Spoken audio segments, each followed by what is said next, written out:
All right, good morning, everybody. Just want to do a quick overview today over Chapter 15, over the bureaucracy. Hopefully you have finished the bureaucracy assignment, looking at 15 of the largest bureaucratic agencies in our country.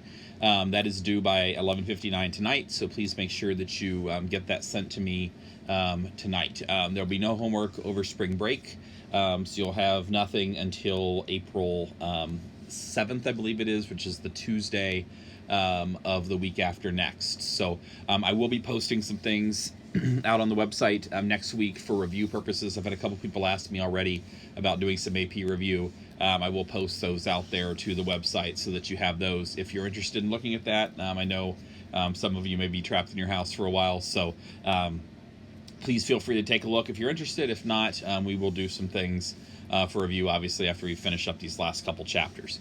So, Chapter 15 is the bureaucracy. And the bureaucracy, if you have not figured this out already, are all of these executive agencies that work underneath the president, or some of them are independent agencies that may be appointed by the president, the head of those agencies, and they kind of work independent of the president, but still carry out a lot of executive functions. So in this chapter, we're going to look at 7 big topics. So we're going to look at what the bureaucracy is and what makes the bureaucracy in America different than what we see in other countries. We've talked a lot about this year, the fact that we have all of these different layers of our government, federal, state, local. Well, within the federal government, we have a bunch of different departments. So those are very, very different than what we see in a lot of other countries in terms of just the number of layers within our federal government. We're also going to talk about what's called discretionary authority, which is the ability of those bureaucrats to make decisions without having to ask for permission to do certain things. So if you look at some of these agencies that you paid attention to for this assignment, things like the EPA, Federal Trade Commission, Securities and Exchange Commission, things like that manage different agencies within our government that the president or Congress may not know a whole lot about. If you look at things like NASA, clearly Donald Trump probably has very little knowledge of anything related to what NASA does on a day-to-day basis. So they don't necessarily answer to the president. They kind of do their own thing. So we call that discretionary authority.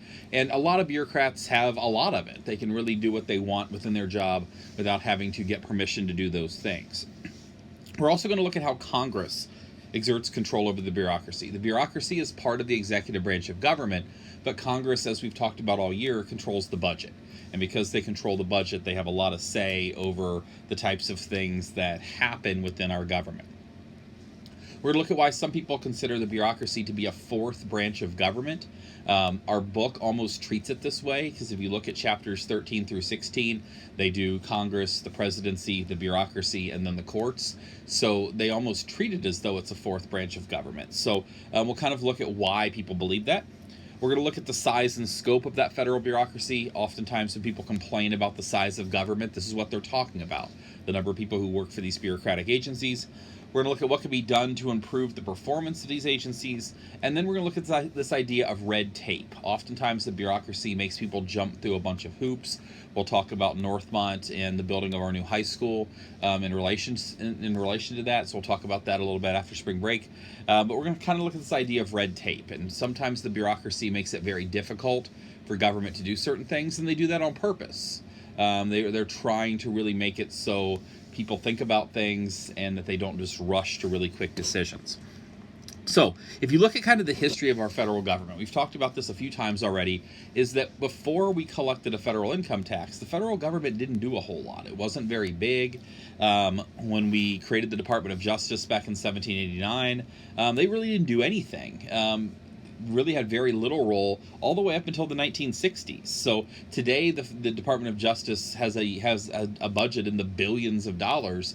Well, for 160 years they really didn't do a whole lot in our country. So that's changed significantly. Richard Nixon created the EPA back in 1970. When it was created, it really didn't do a whole lot either. It wasn't until the 1980s under the Reagan administration that we started to give the EPA a lot more function, a lot more power to carry out different things. 1946, Congress passed a law saying that the federal government could provide lunches to low-income children. Today, obviously, and we're seeing this now during the coronavirus epidemic, is that Northmont, through funding that we get from the federal and state government, is providing meals to students, low income and to not low income, even during these times away, when students are away. So this is something that is grown significantly. The USDA has a lot of power today, has a lot of money that they spend on various different programs.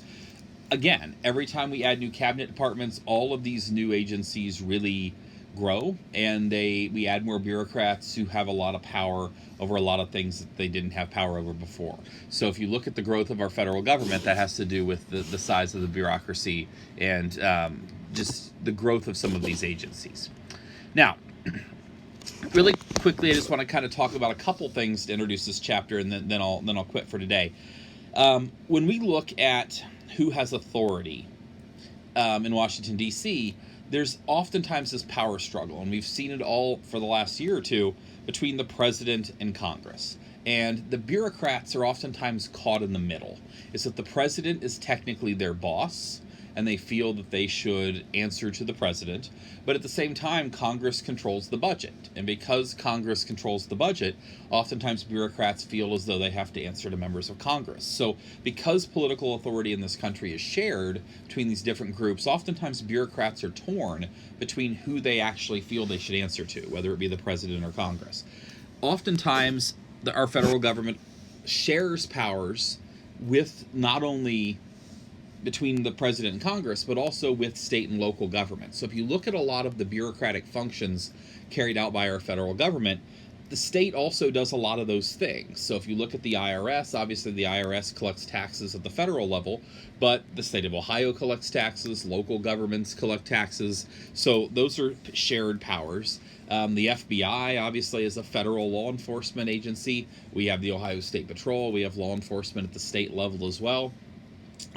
Even within the federal government, we have fights between the CIA, the FBI, the DEA, Drug Enforcement Administration, Border Patrol, ICE, agencies like that, who oftentimes carry out similar functions and oftentimes struggle with each other for control over those things. We then have all of these other services that the federal government provides that are technically state functions. So if you look at things like Health and Human Services, we know health is a police power. Department of Education, that's a police power. So those are typically state things. So we have this kind of tough relationship between the two because we have a lot of overlapping powers, and the bureaucracy tries to exert control over things that sometimes they may not have actual control over. Now, with that in mind, we oftentimes, when we talk about the bureaucracy, we talk about it in the context of what we call an adversarial relationship or an adversarial culture. And the idea there is that a lot of people believe that the bureaucracy is out to get them. Is that when you think about a lot of these executive agencies, including some of the ones that you all looked up, if you think about if you get visited by the IRS, generally that's not good. If you get visited by the FBI, chances are that's not good. The EPA calls you up, chances are that's not good. So we have this kind of relationship with a lot of these bureaucratic agencies, which for a lot of people is negative.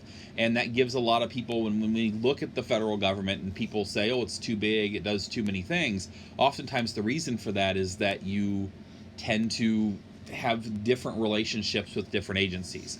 When we did those surveys, the chapter on surveys, if you look at satisfaction with police officers versus firefighters, hardly anybody has a negative interaction with a firefighter.